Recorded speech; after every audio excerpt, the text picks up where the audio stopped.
Madame la Présidente, Madame la Vice-Présidente, mes chers collègues, on n'a jamais autant parlé de la région Île-de-France que depuis 6 mois. Depuis 6 mois, l'exécutif régional a en effet démontré deux choses tout à fait capitales. Il a démontré premièrement que oui, on peut gagner des élections et tenir ses promesses.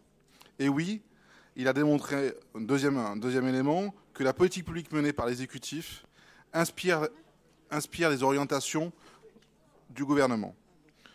Du cœur de la France, faisons un exemple. C'était déjà en 1988 le slogan de la campagne de la liste de la droite et du centre en Île-de-France. Il est aujourd'hui plus que jamais d'actualité. Je crois en effet que les initiatives que vous prenez pour valoriser le mérite démontrent la capacité de la région à mener des politiques publiques pragmatiques et intelligentes, à rebours des mesures prises par le gouvernement. Et en ce qui concerne la question des bourses au mérite décernées aux bacheliers diplômés avec mention très bien, je crois justement que les Franciliens avaient grandement besoin de voir la région se différencier très nettement du gouvernement. La création d'une aide régionale au mérite pour compenser le désengagement de l'État va en effet permettre de réparer une des trop nombreuses injustices créées par le gouvernement socialiste depuis 4 ans.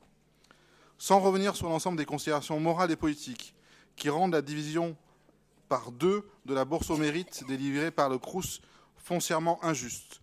J'aimerais simplement rappeler pourquoi cette mesure prise par François Hollande est totalement contraire au modèle républicain que nous défendons au sein de cette majorité régionale. Le schéma de pensée qui a présidé à la décision de raboter les bourses au mérite, c'est le modèle du socialisme égalitariste, qui ne module pas la rétribution suivant l'effort, mais qui considère que, quels que soient vos efforts, vous avez le droit à la même récompense acquise. C'est une doctrine qui freine l'émulation des intelligences, qui ne permet pas aux enfants de la République de dépasser leurs propres conditions. À l'inverse, notre modèle, le régime social que nous appelons de nos vœux, c'est celui du mérite républicain, qui veut donner à tous et à toutes la possibilité d'optimiser leurs capacités et d'employer tous leurs talents au service de notre pays. Je crois au pacte républicain qui permet à tous les enfants de la République de progresser et de réussir, d'atteindre leurs objectifs sans être confrontés à aucun moment à je ne sais quel plafond de verre ou barrière sociale. C'est au nom de ce pacte républicain que je m'oppose à l'égalitarisme qui uniformise les capacités, brime les talents et nivelle par le bas les ambitions.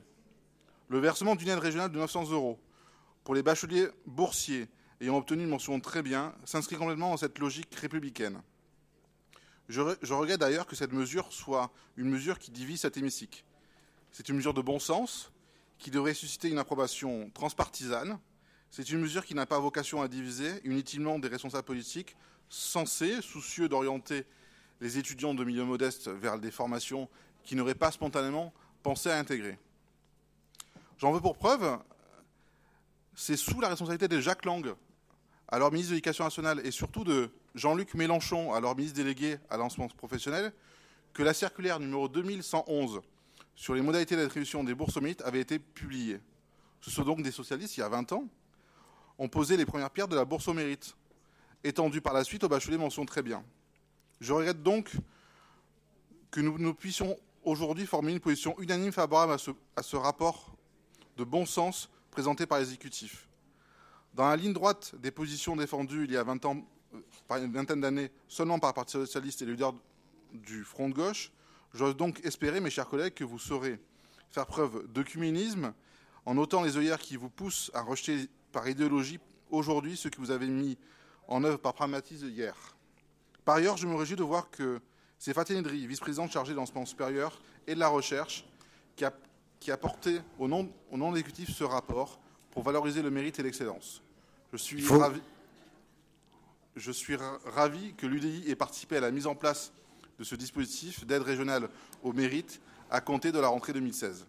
En effet, notre famille politique a toujours été un fervent défenseur du Parti républicain dont le mérite est la valeur centrale. Merci, monsieur.